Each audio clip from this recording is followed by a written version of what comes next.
मित्रों नमस्कार, जय हिंद। स्वागत है आप सभी का आपके अपने YouTube चैनल पर जिसका नाम है उत्कर्ष भजन गोविंद सर। प्यार से दोस्तों, आज के इस वीडियो में मैं आपके लिए बहुत ही इंपॉर्टेंट जानकारी लेके आया हूँ, क्योंकि आपको पता है दोस्तों, आज है प्यारे से साथियों 6 दिसंबर। दोस्तों आज 6 दिसंबर अर्थात 2020 है और आपको दोस्तों मैं बता दूं कि आज ही के दिन माने 6 दिसंबर को प्यारे से दोस्तों डॉक्टर भीमराव अंबेडकर जी का निधन हो गया था। तो दोस्तों बहुत ही इंपॉर्टेंट जानकारी मैं आज आपसे शेयर करने जा रहा हूं।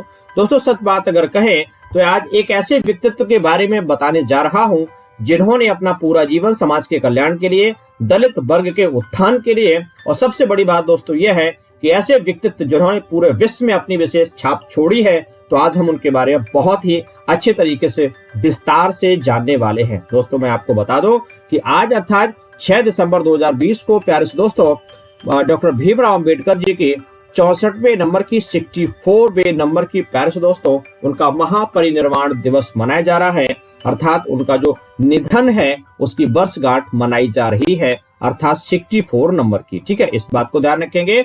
और प्यारे से साथियों मैं आपको बता दूं, डॉक्टर भीमराव अंबेडकर जी की अगर हम बात करें, इनका पूरा नाम था भीमराव रामजी अंबेडकर जी के रूप में प्यारे से दोस्तों इन्हें जाना जाता था। साथियों इनका जो जन्म है दोस्तों वह है 14 अप्रैल और 1891 को दोस्तों इनका जन्म हुआ था। कहां पर? बड़ा ही ध्यान से समझना है, महो क्षेत्र में। MHOW का मतलब महो क्षेत्र में प्यारे से दोस्तों। ये उस समय अगर हम अंग्रेजी शासन की दोस्तों बात करें, ब्रिटिश आधिपत्य की बात करें, उस समय ये सेंट्रल प्रोविंस के रूप में जाना जाता था ये वाला क्षेत्र, और महो की मैं बात कर रहा हूं। लेकिन अगर हम वर्तमान समय की दोस्तों अगर हम बात करें तो जो है इनका जो जन्म है वह भीम जन्म भूमि के रूप में जाना जाता है, जो डॉक्टर अंबेडकर नगर के रूप में है, और जिला पड़ता है इंदौर जिला, और दोस्तों मध्य प्रदेश में ये स्थान वर्तमान स्थिति की मैं बात आपसे कर रहा हूं। दोस्तों अगर हम इनके जन्म की बात करें तो ये मैंने जानकारी आपको दी है। इसके बाद जो है दोस्तों इनका जो निधन है वह 6 दिसंबर 1956 को प्यारे से दोस्तों हुआ था, और इनकी आयु थी 65 वर्ष। ठीक है दोस्तों, और मैं आपको बता दूं डॉक्टर अंबेडकर नेशनल मेमोरियल जो है स्थान कहा जाता है, और ये दिल्ली में स्थित है दोस्तों। नई दिल्ली भारत की राजधानी वहां पर स्थित है, और जिसे अंबेडकर परिनिर्वाण भूमि के रूप में दोस्तों जाना जाता है। इस बात को ध्यान में रखेंगे प्यारे साथियों।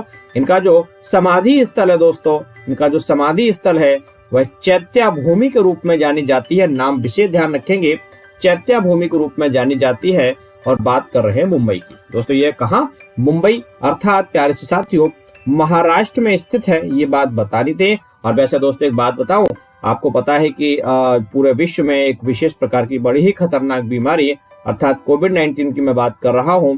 कोविड-19 के चलते जो अंबेडकर जी के अनुयायी हैं, जो यहाँ पहुंचने वाले थे दोस्तों, उन पर रोक लगाई गई है, जिससे कि ये बीमारी ना फैले।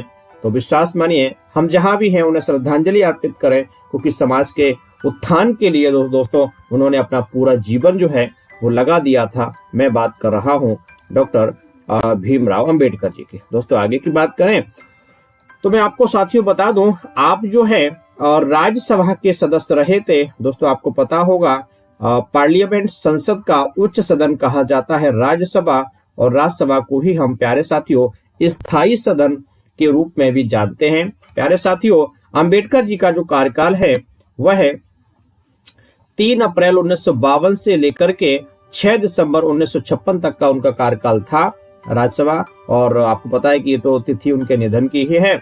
और जब वो राज्यसभा के सदस्य थे प्यारे से साथियों, उस समय भारत के जो राष्ट्रपति जी थे वो महामहिम डॉक्टर राजेंद्र प्रसाद जी थे, और ये वही समय है जब प्रधानमंत्री के रूप में प्यारे दोस्तों पंडित जवाहरलाल नेहरू जी पद को विभूषित कर रहे थे। और यहाँ प्रश्न ये उठता है कि जो है वो राज्यसभा से सदस्य किस क्षेत्र से बने थे? तो दोस्तों बंबई राज्य से जो है बने थे। मैं यहाँ पे बता दूं आपको दोस्तों कि बंबई जो है ना उस समय राज्य हुआ करता था, और बाद में उस पर उसका विभाजन हुआ, फिर एक राज्य महाराष्ट्र, दूसरा गुजरात बना। मैं बात कर रहा हूँ 1960 में वो राज्य का जो है विभाजन हुआ था। मैं बात कर रहा हूँ 1 मई की। ठीक है दोस्तों, ध्यान रखेंगे।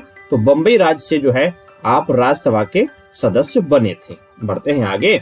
तो प्यारे साथियों मैं आपको बता दूं कि वो जो है अंबेडकर जी की अगर हम बात करें दोस्तों, वह भारत के पहले, ठीक है ना, जो है क्या कानून और न्याय मंत्री थे, लॉ एंड जस्टिस मिनिस्टर थे दोस्तों। उनका जो कार्यकाल है प्यारे से साथियों 15 अगस्त 1947 से लेकर के और 6 अक्टूबर 1951 तक का दोस्तों उनका कार्यकाल रहा। और मैं आपको बता दूं ये वही समय है जब भारत के राष्ट्रपति जी जो थे वो डॉक्टर राजेंद्र प्रसाद जी थे।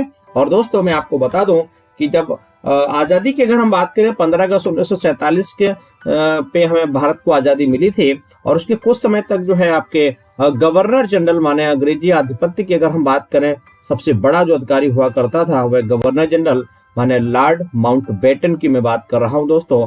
ये लॉर्ड लुइस माउंटबेटन थे उस समय गवर्नर जनरल। और उसके बाद प्यारे से साथियों भारत के जो राजा जी के रूप में जाने जाते हैं, ठीक है ना, चक्रवर्ती, प्यारे दोस्तों सी का मतलब है चक्रवर्ती राजगोपालाचारी जी जो है भारत के पहले भारतीय गवर्नर जनरल बने। दोस्तों यहाँ पर बहुत ही ज्यादा कंफ्यूजन है आपके एग्जाम के लिए, ठीक है ना, तो ध्यान रखें कि जब आपसे पूछा जाए भारत के अंतिम गवर्नर जनरल की जब बात आती है तो अंतिम गवर्नर जनरल चक्रवर्ती राजगोपालाचारी जी थे। और भारत के पहले भारतीय गवर्नर जनरल की बात करेंगे प्यारे साथियों, वह चक्रवर्ती राजगोपालाचारी जी को ही जाना जाता था। ये बात ध्यान में रखेंगे। और जब अंबेडकर जी दोस्तों कानून मंत्री थे, मैंने भी आपको बताया, उस समय प्रधानमंत्री के पद पे प्यारे दोस्तों पंडित जवाहरलाल नेहरू जी को जाना जाता है। और आपको पता होना चाहिए प्यारे दोस्तों डिस्कवरी ऑफ इंडिया नामक जो किताब है वह जो है पंडित जवाहरलाल नेहरू जी की है। बढ़ते हैं अगले सवाल पे दोस्तों। और हाँ, चलते चलते दोस्तों बड़ी इंपॉर्टेंट बात आप स्क्रीन पे देख पा रहे हैं वो ये है प्यारे से साथियों, प्यारे से दोस्तों बात आ गई है डॉक्टर भीमराव अंबेडकर जी की दोस्तों ड्राफ्टिंग कमेटी। अरे गजब का प्रश्न आ गया है ना। नमन है अंबेडकर जी को, दिल से नमन है। उन्होंने संविधान का जब तैयार किया था दोस्तों उसमें जो ड्राफ्ट की भूमिका आप ही की थी दोस्तों। ये ड्राफ्ट का मतलब है प्रारूप से। दोस्तों मजाक नहीं था, बहुत बड़ा काम था दोस्तों पूरे संविधान को ड्राफ्ट करना, फिर उस पर मंथन करना, ये बहुत बड़ी बात थी प्यारे साथियों। और मैं आपको बता दूं प्रारूप समिति, और इसी को हम दोस्तों जानते हैं मसौदा समिति के रूप में। किस रूप में दोस्तों? मसौदा समिति के रूप में जानते हैं। तो आपको पता होना चाहिए प्यारे दोस्तों प्रारूप समिति के जो अध्यक्ष थे वह डॉक्टर भीमराव अंबेडकर जी थे। और अगर हम बात उनके कार्यकाल की करें दोस्तों तो 29 अगस्त 1947 से लेकर के और 24 जनवरी 1950 तक वो ड्राफ्टिंग कमेटी के हेड के रूप में रहे प्यारे दोस्तों। और दोस्तों एक बात कहूं, जब बात आ गई है ड्राफ्टिंग कमेटी की तो यहाँ पर कुछ नामों पे चर्चा की जानी जरूरी है। वो नाम है आपके दोस्तों, मैं आपको बता दूं मसौदा जो समिति थी, ड्राफ्टिंग कमेटी थी, टोटल 7 सदस्य थे। -1 कर दें, माने अंबेडकर जी को अगर हम अलग कर दें क्योंकि वो अध्यक्ष थे, तो इसके अलावा टोटल 6 सदस्य और भी थे। मैं आपको उसकी जानकारी देना चाहूंगा दोस्तों। नंबर 1 पे दोस्तों एन गोपाल स्वामी अयंगर जी थे, ठीक है ना। अगली बात अगर करेंगे दोस्तों के एम मुंशी जी थे दूसरे सदस्य के रूप में। अगली बात करेंगे दोस्तों अल्लादी कृष्णा स्वामी अय्यर, अल्लादी कृष्णा स्वामी अय्यर की दोस्तों बात कर रहे हैं। अगले सदस्य थे सैयद मोहम्मद दोस्तों सादुल्ला, सैयद मोहम्मद सादुल्ला जी की बात कर रहे हैं। और अगले सदस्य थे प्यारे से दोस्तों BL मित्र की बात कर रहा हूं, ठीक है ना, BL मित्र की बात कर रहा हूं। हालांकि मैं आपको बता दूं दोस्तों कुछ समय के बाद आप हट गए थे और इनके स्थान पर प्यारे से दोस्तों N माधव राव जी बने थे। कौन बने थे? N माधव राव जी जो है सदस्य बने थे। और चलते चलते अंतिम बात आती है, माने अंतिम सदस्य जो थे वो थे आपके DP खेतान। DP खेतान जी की अगर हम बात करें प्यारे दोस्तों, DP खेतान जी की जो है अचानक से डेथ हो गई थी, आकस्मिक निधन होने के कारण प्यारे दोस्तों आपकी जगह बने थे TT कृष्णामाचारी, ठीक है दोस्तों। TT कृष्णामाचारी जी जो हैं वो ड्राफ्टिंग कमेटी के सदस्य बने थे। इस प्रकार से दोस्तों मैंने 7 मेंबर के बारे में आपको जानकारी दे दी है। आपके एग्जाम के लिए बहुत ही ज्यादा इंपॉर्टेंट है। मेरा आपसे रिक्वेस्ट है, निवेदन है दोस्तों, हर हाल में से तैयार अवश्य कर लीजिएगा, ठीक है दोस्तों। बढ़ते हैं अगली बात पे, बड़ा ही इंपॉर्टेंट दोस्तों। अगर हम अम्बेडकर जी की बात करें तो आपको पता है कि संविधान सभा के दोस्तों सदस्य थे, कॉन्स्टिट्यूएंट असेंबली के दोस्तों सदस्य थे। तो मैं आपको बता दूं, आपका जो कार्यकाल है वह 9 दिसंबर 1946 से लेकर के 24 जनवरी 1950 तक आपका कार्यकाल रहा। और दोस्तों मैं आपको बता दूं, बड़ी जरूरी बात, कि 9 दिसंबर 1946 जो है ना दोस्तों, ये वही तारीख है जब संविधान सभा की पहली बैठक हुई थी। और दोस्तों इस पहली बैठक में दोस्तों आपको पता होना चाहिए, डॉक्टर सच्चिदानंद सिन्हा जी को जो है संविधान सभा का पहला अस्थायी अध्यक्ष चुना गया था। और इसके बाद दोस्तों पता है 11 दिसंबर को जो है डॉक्टर राजेंद्र प्रसाद को संविधान सभा का स्थायी अध्यक्ष चुन लिया गया। और यहीं पर मैं आपको बता दूं दोस्तों, 13 दिसंबर 1946 को दोस्तों पंडित जवाहरलाल नेहरू जी के द्वारा उद्देश्य प्रस्ताव प्रस्तुत किया गया था, जो आगे चल के संविधान की उद्देशिका बनी। और उस उद्देश्य प्रस्ताव के द्वारा ही पूरे संविधान का अंतिम साकार रूप देने में काफी मदद मिली संविधान सभा के सदस्यों को। तो मैं आगे बढ़ूं उससे पहले मैं बता दूं दोस्तों कि अगर डॉक्टर भीमराव अंबेडकर जी की बात करें, वह संविधान सभा में 2 जगह से चयनित हुए। सबसे पहले की बात करेंगे तो बंगाल प्रांत से वो बने थे 1946 से लेकर 47 तक। और उसके बाद जो है बॉम्बे प्रोविंस, बॉम्बे प्रांत से बने थे 1947 से लेकर 50 तक। तो दोस्तों कई बार प्रश्न ऐसा आता है, उसमें जो है ऑप्शन कुछ अटपटे दिए रहते हैं। आप इस बात को बड़ी ही इंपॉर्टेंट मन से तैयार कर लीजिए। पहले जो वो बने थे वो बंगाल से बने थे, और बाद में जब उनका निर्वाचन हुआ था वह बम्बई प्रांत से था। मेरा प्रयास आपको कैसा लगा कमेंट करके जरूर बताएंगे दोस्तों। आपके कमेंट मुझे प्रेरित करते हैं, मैं आप लोगों के लिए और वीडियो बनाता जाऊं। ठीक है दोस्तों, बढ़ते हैं अगली बात पे। दोस्तों अगली बात मैं बताना चाह रहा था कि मिनिस्टर ऑफ लेबर, आपको पता होना चाहिए अंबेडकर जी की अगर हम बात करें तो आप minister of labour in viceroy executive council में वो रहे थे। और उनका जो समय था प्यारे साथियों 22 जुलाई 1942 से लेकर के 20 अक्टूबर 1946 तक प्यारे से दोस्तों वो जो है इसके मिनिस्टर रहे थे। यही बात बताना था। बढ़ते हैं अगली बात पे। Leader of opposition in Bombay legislative assembly, दोस्तों बॉम्बे विधानसभा की अगर हम बात करें, वहां पर विपक्ष के नेता के रूप में आपने जो है कार्यभार संभाला, माने कार्य किया। तो दोस्तों 1937 से लेकर के 1942 तक का वो समय है, इस बात को ध्यान में रखेंगे। बढ़ते बढ़ते दोस्तों आगे की बात करते हैं कि political party, doctor Bhimrao Ambedkar ji political party से संबंधित थे।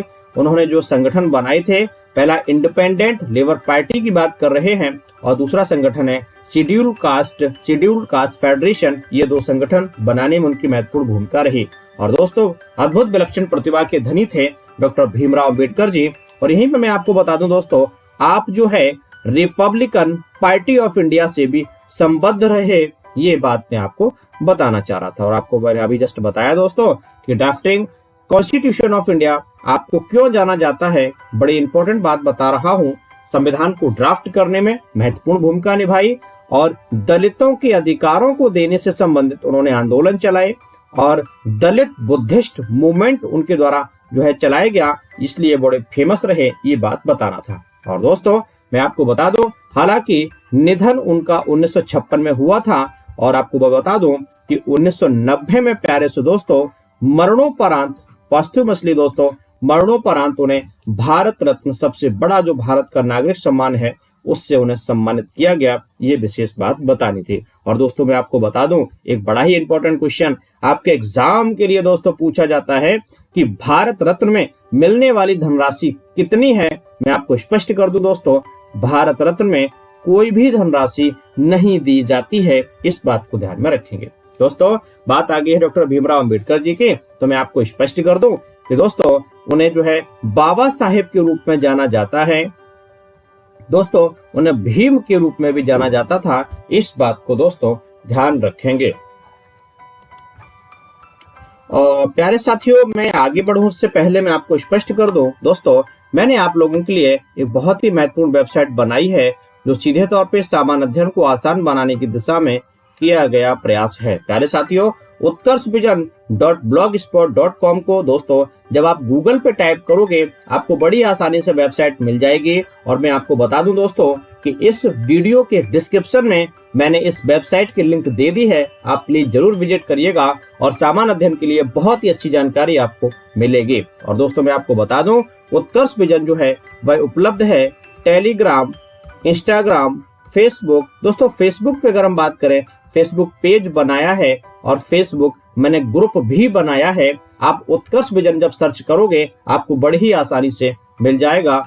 उत्कर्ष अलग है और विजन अलग है, ठीक है दोस्तों। सभी सोशल मीडिया लिंक जो हैं मैंने वीडियो के डिस्क्रिप्शन में दे दी हैं, आप प्लीज जरूर विजिट करिएगा। दोस्तों चलते चलते मैं आपको बता दूं, मैं बात कर रहा हूं डॉक्टर भीमराव अंबेडकर जी की, तो मैं आपको स्पष्ट कर दूं दोस्तों कुछ जरूरी जानकारी मैं अंबेडकर जी के बारे में आपको देना चाहता हूं। तो सबसे पहली बात तो दोस्तों मैं आपको बता दूं कि अंबेडकर जी को जब हम लोग पढ़ते हैं तो उनके बारे में बहुत सारी इंपॉर्टेंट जानकारी मिलती है। और दोस्तों मैं आपको बता दूं, पता है क्या कि अंबेडकर जी पूरे विश्व के दोस्तों listen very carefully, Ambedkar ji पूरे विश्व के एकमात्र ऐसे व्यक्तित्व हैं जिन्हें जो है डॉक्टर ऑल साइंस, अर्थात प्यारे से दोस्तों डॉक्टर ऑल साइंस, ध्यान से नोट करेंगे दोस्तों, डॉक्टर ऑल साइंस की डिग्री से सम्मानित किया गया लंदन स्कूल ऑफ इकोनॉमिक्स से। किससे? लंदन स्कूल ऑफ पेरिस दोस्तों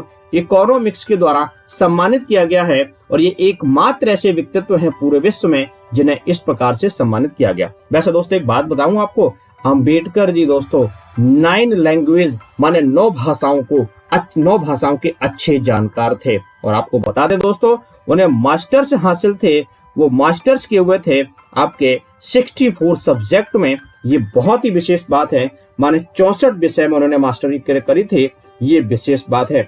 और मैं दोस्तों आपको बता दूं कि बाबा साहेब की अगर हम बात करें दोस्तों, बाबा साहेब की अगर हम बात करें दोस्तों तो जो है उनका जो 8 वर्ष जो है उन्होंने स्टडी करी थी, 8 वर्ष उन्होंने स्टडी करी थी।